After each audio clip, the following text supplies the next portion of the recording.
I live on a quiet suburban street where every lawn looks the same, and most neighbors wave but never really talk. This summer, my parents plan to spend a Saturday night at my aunt's house for an early birthday dinner. I am 16 and would rather stay home to grind levels on my favorite online shooter. My parents finally agreed, leaving around 5 in the afternoon while the sun was still bright. They reminded me to keep the doors locked, set the alarm, and text if I needed anything. I promised and went straight to the basement den where the big TV and game consoles sit. Hours slipped by in a blur of matches, energy drink cans, and headset chatter. At 9:58 p.m., my match ended, and the house felt strangely silent when I pulled the headphones off. I headed upstairs for a snack. As I opened the fridge light, a firm, polite knock echoed from the front door. The sound was sharp, not hesitant. I checked the clock on the microwave, 10:02 p.m. I walked to the foyer, but left the door chain latched. Through the side window, I saw a man about 35, tall, average build, neat short hair, gray polo, jeans, ordinary. He held a phone and smiled gently when he noticed me peeking. "Sorry to bother you this late," he said through the door. "Did your dog get out?" "I found a brown lab running around 2 blocks down." "We don't have a dog," I answered, my voice low. My heart rate ticked up, but I tried to sound polite. "Oh, are you sure?" He leaned closer to the doorframe. "Kids sometimes pet him. Maybe he followed you?" "No," I repeated. He kept talking, asking my last name, whether any neighbors owned a similar dog, and which backyard belonged to whom. The questions felt wrong, like he was mapping the house. I gripped the deadbolt without unlocking it.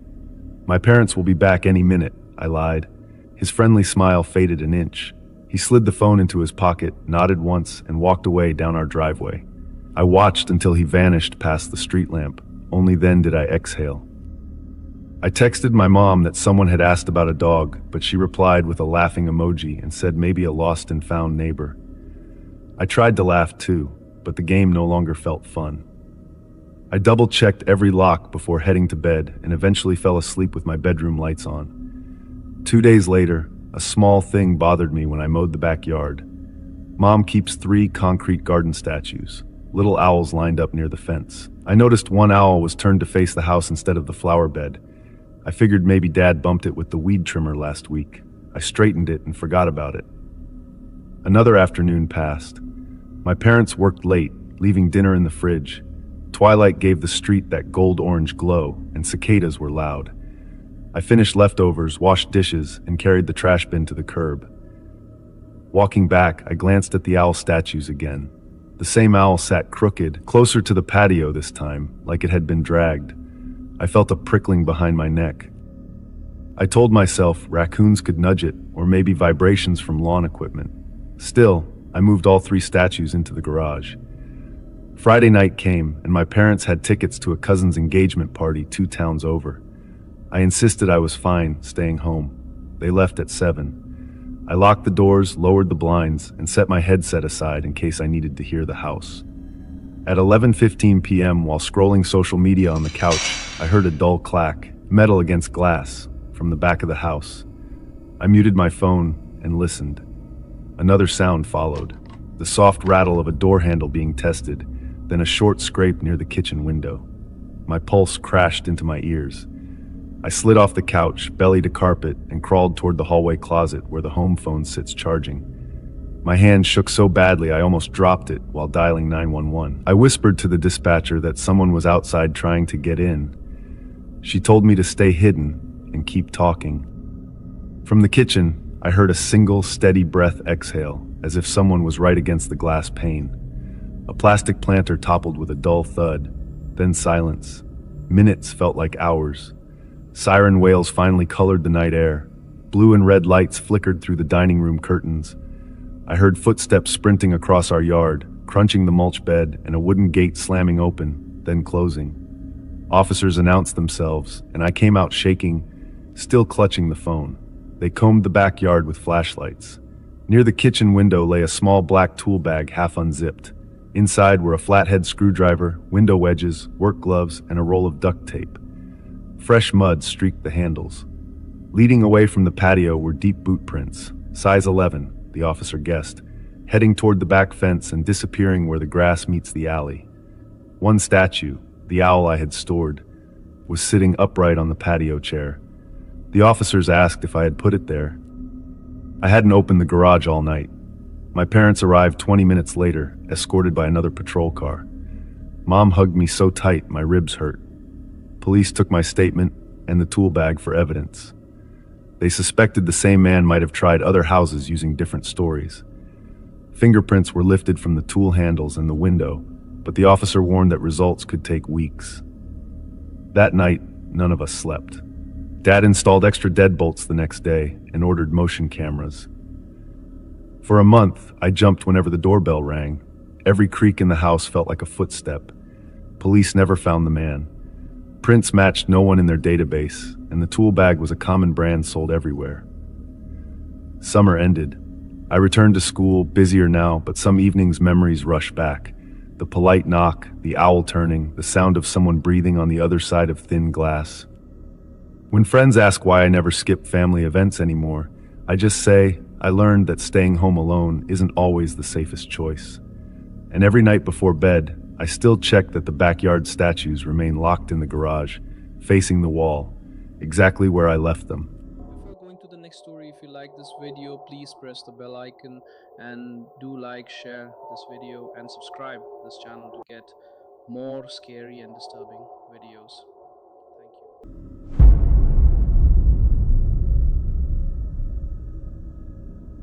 I was 17 when this happened. My little sister Karen was 7. Our dad had died in a car crash 2 years earlier, and Mom had to pick up a night shift at the only gas station that stayed open past midnight in our town. On most nights, I put Karen to bed at 9, finish my homework, and stay up playing games with the TV volume low so I can hear her if she calls. Our house is small, just 2 bedrooms, 1 long hallway, and a kitchen that rattles when the fridge motor kicks in. That Friday started normally. It was late October, not cold enough for snow, but the air smelled wet like soil after rain. Mom left at 10:15 p.m. She kissed Karen, hugged me, and reminded me to lock the back door twice because the top bolt sometimes sticks. I watched her taillights fade past the maple trees and then turned both locks until they clicked. I even pulled on the handle to be sure. At a little after 11, I turned off my game because I felt guilty about the noise and decided to lie down. From my bed, I could hear the soft whir of Karen's nightlight spinning slow stars on her ceiling. I stared at my blank ceiling for a while, thinking about Dad, thinking about bills Mom never talked about. I must have drifted because the next sound shook me fully awake. Karen's voice sharp, the way a balloon pops. "Tyler," she screamed, then crying. I bolted down the hall, heart slamming inside my ribs. Her bedroom door was half open. The nightlight still spun, casting blue and yellow shapes that slid over her dresser and toy chest. Karen sat up, clutching her blanket, cheeks wet. She pointed a shaking finger at the space beneath the bed frame. "There's someone under there," she cried. He was looking at me. His face was wrong. I flicked on the overhead light. The sudden brightness felt too big for the small room. Everything looked normal. The pink rug, the row of stuffed animals lined on her shelf like sleepy soldiers. I knelt beside the bed and lifted the quilt edge. Only Shadow stared back. "See?" I said, forcing calm. "No one's here." She didn't believe me. I could tell from her eyes, wide and glassy. I pulled her into my arms and felt how fast her heart beat. I lay her back down, tucked the blanket around her shoulders, and sat on the floor between her bed and the door. I planned to stay there until she fell asleep. I told myself monsters were for little kids, but I stayed anyway, holding my phone like a flashlight even though the overhead was still on. Minutes crawled. Karen's breathing slowed. The house joined her in quiet. No wind, no fridge motor, just the low tick of the hall clock. My eyelids sagged. I set a silent timer for 20 minutes so I wouldn't drift too deep. When the phone buzzed, I glanced at it, then slipped it into my pocket and stood carefully so I wouldn't wake her. I turned off the ceiling light, leaving only the weak spinning stars.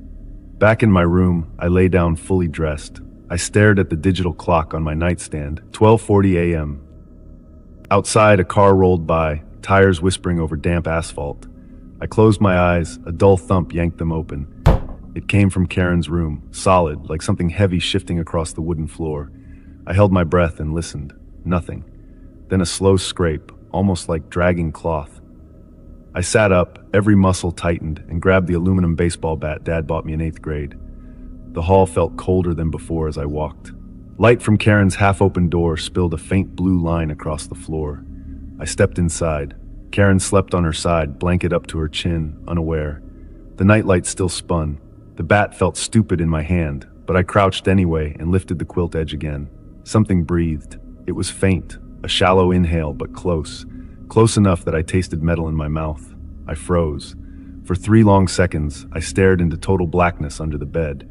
My brain shouted, "Move the light, check, swing." But my body locked. My knees trembled, sweat slid down my spine. Underneath the mattress, air moved again, slow and careful, like it didn't want me to hear. I backed away, heart hammering, and sat in the hallway where Karen couldn't see me if I panicked. I pressed my phone. 2:06 a.m. Mom wouldn't be home till dawn. Calling her would scare her and leave the station empty. Calling the police? What if they came and found nothing? Mom couldn't afford another embarrassing story around town. I bit my lip so hard it stung and decided to wait. Hours dragged. The clock hit 4:33 a.m. I never closed my eyes again. Every creak of the house felt larger, but no new sound came from Karen's room. When our porch light flicked on at 5:12, I almost cried. Mom's keys rattled, then the door opened. She saw my face before she saw the bat. What happened? I didn't answer. Instead, I led her straight to Karen's room. Sunrise pushed gray light through the curtains. Karen was awake now, sitting on her bed, rubbing her eyes. I told her it was okay, Mom was home. Together, Mom and I lifted the mattress while Karen watched from the doorway. Nothing but shadow. But the wooden floorboards under the bed were smeared with dark streaks of dirt, rich, clumpy earth, the kind you find deep in the woods, not the sandy soil around our house. Tiny gravel bits rested in the grit, and a few dead pine needles lay crossed like small brown knives. The smell reminded me of wet leaves after a storm. Karen whispered, "See?" and began to cry again. Mom didn't ask more questions. She told us to pack a backpack each. She dialed Grandma on speaker while we shoved clothes and toothbrushes into worn school bags. Grandma answered on the second ring and said yes before Mom finished the story. By 6:10 a.m., we were in Mom's old Honda, engine rattling as the tires left our driveway. I watched the house shrink in the side mirror until trees blocked the view. We never slept in that house again. Mom listed it for sale the next month and moved us into my grandparents' spare rooms. The new place smelled like cinnamon and old books. Karen started laughing again during cartoons. Mom worked day shifts only. I tried to forget.